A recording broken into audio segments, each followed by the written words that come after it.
Well, what I remember, my dad used to say that he had a Japanese friend. I don't really know his name, but what my brother said was his name was Nobu.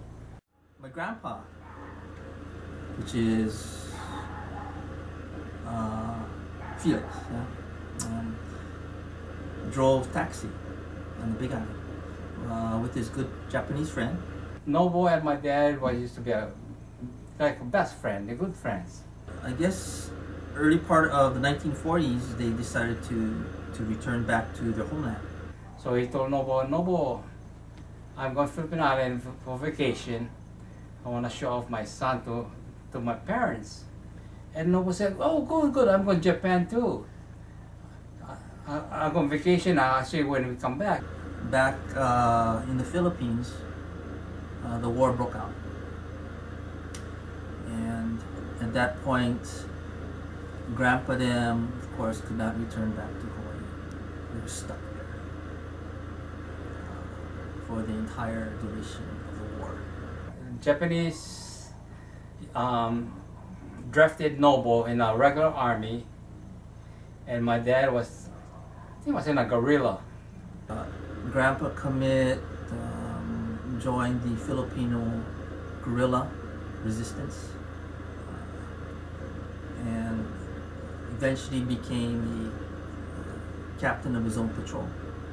One afternoon, we was playing in a yard, in a house, and we saw this Japanese patrol on a bridge. So we was yelling at them and waving, and well, after that they came over the house. They thought we were some kind of spy or something, so they captured my dad. And it was customary at that time for the Japanese to begin torturing the soldiers, the enemy soldiers, for information. My dad and three other people I heard.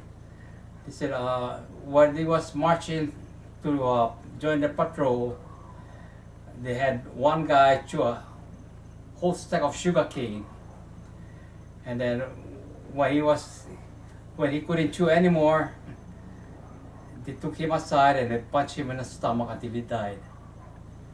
And then that's one. Then the other one, they cut off the head or something. And then the third one, I think they drown him like what they call that, waterboarding. After this Japanese patrol got through torturing and killing all of the lower ranking soldiers in the Filipino patrol, they held Grandpa in a hut, yeah, awaiting to be tortured by their senior leader in the patrol.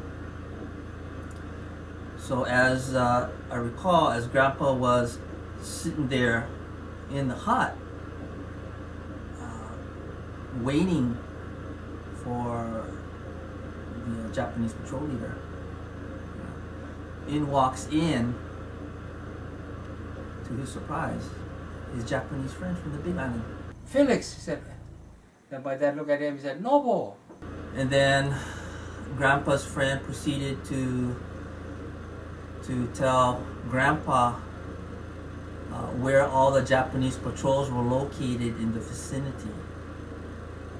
So Nobu drew a map for my dad for escape, so that he couldn't get captured back by the Japanese or from the Filipino army, because if the Filipino army catch him and the Japanese didn't kill him or something, they figure he's a spy, And before releasing Grandpa, they had to come up with a cover story.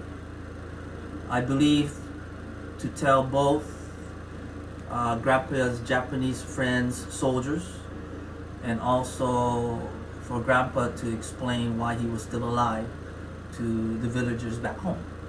So the plan then was for Grandpa's Japanese friend to torture him with cigarette burns all over his neck. So after burning Grandpa on his neck, then his friend released him out. And then when he came back the next morning, he told us that we have to leave the house. And Grandpa made it back to the village, and that was all I know about the story.